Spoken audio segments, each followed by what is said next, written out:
ধূমপান স্বাস্থ্যের পক্ষে ক্ষতিকর। ধূমপান ক্যান্সারের কারণ। মুশৌরি সেই রাত, মুশৌরি সেই রাত, মুশৌরি সেই রাত, মুশৌরি সেই রাত। একে তো শীত, তার ওপর আবার বৃষ্টি। এইরকম ওয়েদারে পিকনিক করার মজাই আলাদা। বৃষ্টি শীতের মাত্রাকে আরো দ্বিগুণ করে দেয়, আর তার সাথে যদি বারবিকিউ হয় তাহলে তো একেবারে জমে ক্ষীর। তবে বৃষ্টিটা থামা আবশ্যিক। তুই পাপাই দাদের বলে দিয়েছিস? আরে হ্যাঁ রে ভাই, আমি কালকেই কল করেছিলাম। ও বলেছে রবিবার দিন স্টেশনে দাঁড়াবে। পিকনিকটা হবে কোথায় বলতো? কেন, বাগান বাড়িতে। তোর মাথা খারাপ? মাত্র 5টা বছর আগের কথা মনে আছে তো? আরে এখন ওই বাংলো মেরামত করে ঠিক করা হয়েছে, কেউ থাকে না। তবে ওই জিনিস আর হবে না, চিন্তা নেই। যা খুশি কর তোরা। ঠিক আছে, কাল দেখা হচ্ছে তাহলে। তাড়াতাড়ি ঘুমিয়ে পড়। Good night.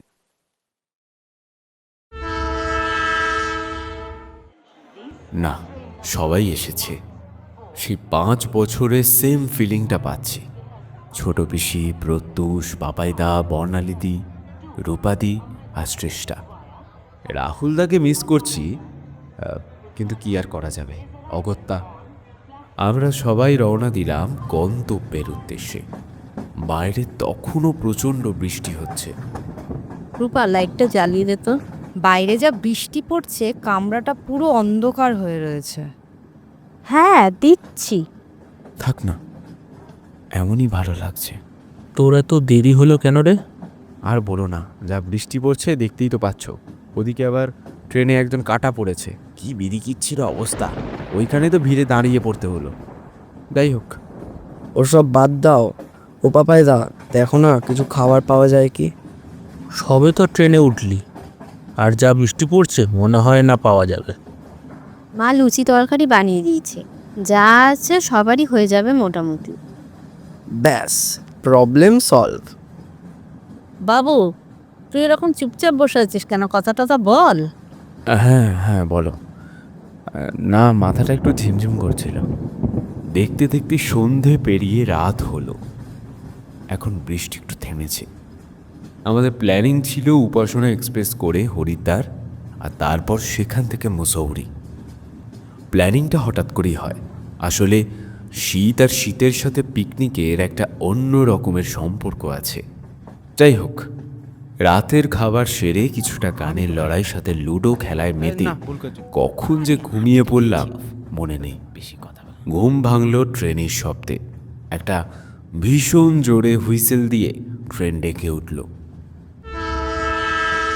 এই যে সকাল হয়ে গেছে, উঠুন, চা এনেছি, খেয়ে নে সব। হ্যাঁ হ্যাঁ দাও। আমরা হরিদ্বার পৌঁছালাম মোটামুটি বিকেল 5টা নাগাদ। মুসৌরি কা গাড়ি হ্যাঁ ভাইয়া, যাওগে? সেই একই রকম আছে। পাহাড়ি গাছের সারিবদ্ধতার সাথে কুয়াশার মেলবন্ধন হয়েছে। এখানে একেবারে বৃষ্টি নেই বললেই চলে।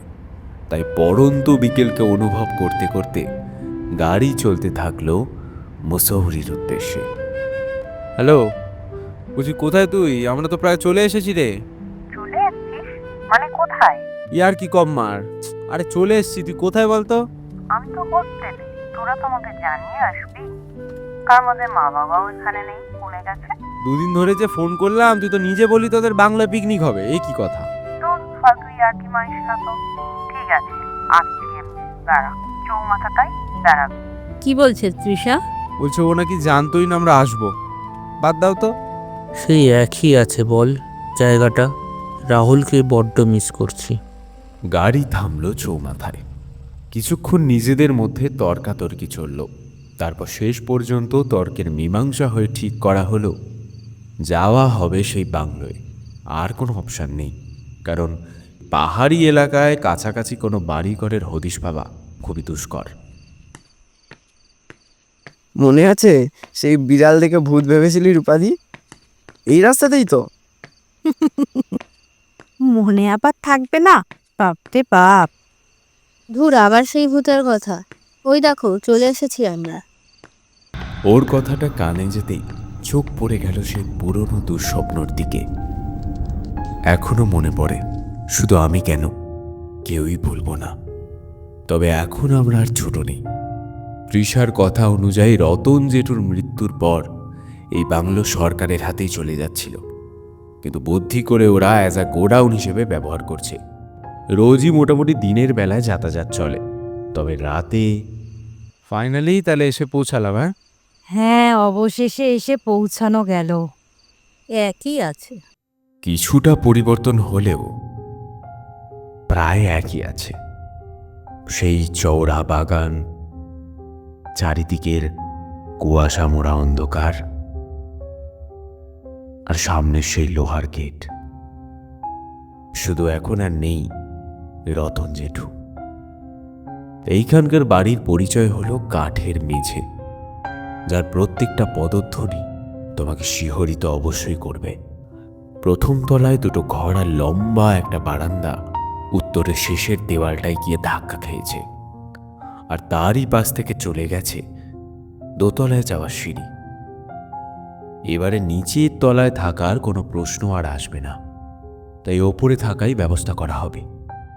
ওপরের পরিকাঠামোটাও কিছুটা একই রকম, দুটো ঘর আর একেবারেই উত্তরের শেষ থেকে সিঁড়ি নেমে গেছে একতলায়।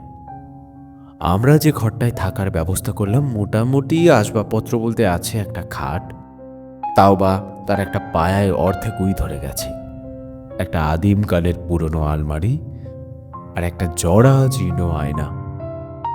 ঘরের উত্তরে একটা জানলা রয়েছে, তবে সেটা বন্ধ। এই দেখ, এটা কিসের পায়ের ছাপ? 4টে আঙুল আবার কারোর হয়? কথাটা শুনতেই চোখ গেল সেদিকে। দেখলাম সত্যি 4টে আঙুলের পদচিহ্ন। কোনো জন্তু জানোয়ারের হবে হয়তো। বারবিকিউ কি এখনই হবে? হ্যাঁ, ভূত এসেছে, চিকেন খেয়ে যাবে। আজকে আর পারবো না রে, বিশ্বাস কর। আজকে রেস্ট নিই, কালকে একেবারে মজা টজা হবে। আদেও কাল থাকতে পারবো তো? আবার সেই উল্টোপাল্টা কথা। ওর কথা বাদ দে তো। আমরা বরঞ্চ এবারে লুডোর পরিবর্তে উনো খেলবো। রাতটা কিছু তো একটা পরিবর্তন করা দরকার, মানে আগের বারে থেকে কিছু তো একটা পরিবর্তন করা দরকার। আমি উনো কার্ড এনেছি, যা বলা তাই করা। খেলা শুরু হলো উত্তম মধ্যম। চিটিং মোটামুটি সবাই করত, কিন্তু ধরতে কেউ পারত না। প্রত্যুষ আবার এটাতে একটু বেশি এক্সপার্ট। আগের বারের মতো কেন জানি না সেই গা ছমছমে ব্যাপারটা নেই। শুধু কি আমারই মনে হচ্ছে, নাকি সবার, কিংবা হয়তো খেলায় মেতে রয়েছি বলে। রাত তখন গভীর, সবারই প্রায় চোখের পাতা ভারী হয়ে এসেছে। না, আর হবে না, এবার ঘুম পাচ্ছে। খেলা ইতি দাও এবার।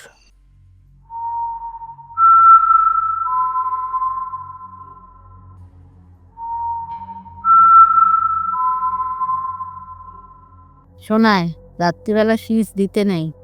আমি কোথায় সিজ দিলাম মা? বারণ করছে যখন কেন দিচ্ছিস?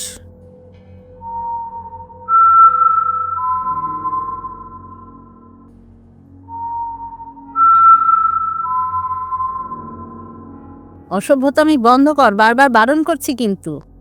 না গো ছোট পিসি, ও দিচ্ছে না। দরজার দিকে একবার তাকাও। সবাই তাকালো দরজার দিকে। যা দেখলাম তাতে কয়েক মুহূর্তের জন্য আমার হৃৎস্পন্দন থেমে গেল। দেখলাম একেবারে দরজার নিচে দুটো রক্তবর্ণের চোখ, কিন্তু সে দাঁড়িয়ে বা বসে নেই। একটা জন্তু যেমন 4 পায়ে হামাগুড়ি দিয়ে হাঁটে, ঠিক সেইভাবেই ওই লাল দুটো চোখ নিয়ে আমাদের দিকে হামাগুড়ি দিয়ে হেঁটে আসছে। তার শীষের শব্দ আরো জোরালো হচ্ছে। হ্যারিকেনের আলোটা কাছে আসতেই জিনিসটা আরো স্পষ্ট হয়ে উঠল। দেখলাম একটা কালো বিড়াল। এই রূপা, কি রিংটোন দিচ্ছি সেটা ফোনে? কিসের কেউ রিংটোন দেয়? তোমার মনে হয় ও জেগে আছে? তুমি খামোখা আমাকে উল্টো পাল্টা বললে, দেখলে তো মা? ওর ফোনটাকে আগে বন্ধ করতো। আহা ছাড় না, ঘুমিয়ে পড়। তখন কটা বাজে জানি না, আমার ঘুম আমার একটু পাতলা। একটা ক্ষীণ শব্দে আমার ঘুমটা ভেঙে গেল। শরীরে একটা অদ্ভুত অস্বস্তি অনুভব করছি। সারা শরীর যেন একটা শান্ত শীতল স্রোত রোমহর্ষ খেলিয়ে আবার চলে যাচ্ছে।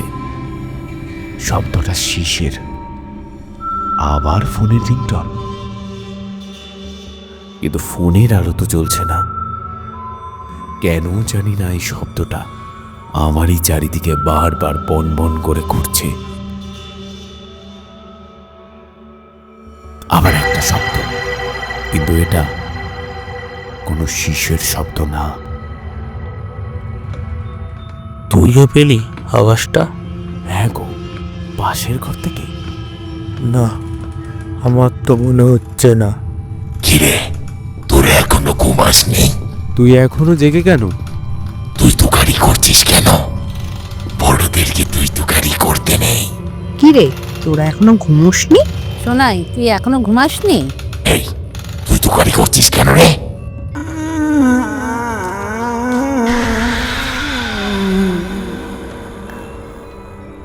এই, ও এরকম করছে কেন? এই প্রত্যুষ, প্রত্যুষ, তুই এরকম করছিস কেন? কেন ভয় করছে? কি বলছিস তুই? আমি কোনো প্রত্যুষ না। তোদের বারণ করেছিলাম না আসতে এখানে। কে ডেকে আনলো তোদের? কে তুমি? আমি তোর মতনই অশরীরী। কি সব বলছিস ভাই তুই? আমায় দেখেই তোরা ভয় পাচ্ছিস, কিন্তু আমার মতো যে আরো একজন আছে। দেখ, তোর পাশেই আছে। কালো অবয়ব আমার দিকে ইশারা করে বলছে আমি অশরীরী, কিন্তু হ্যালো, এই আমি রাহুল বলছি রে। তুই এত রাতে? খবরটা শুনেছিস? কালকে সকালের দিকে মুষলধারে বৃষ্টি হচ্ছিল না, ঝড়ও তো হচ্ছিল তার সাথে। আর ব্যাস, ওই অবস্থায় মনে হয় কোথাও যাচ্ছিল, একেবারে প্লেন পিষে দিয়ে চলে গেছে রূপমকে। যাই হোক, আর বেশি বলতে পারছি না, তুই যত তাড়াতাড়ি সম্ভব চলে আয় এখানে। কিন্তু রূপম তো। শুনেছি মানুষ মারা যাবার পরও নাকি নিজের কাছের মানুষদের দেখা দেয়। মুশৌরি সেই রাত, মুশৌরি সেই রাত, মুশৌরি সেই রাত।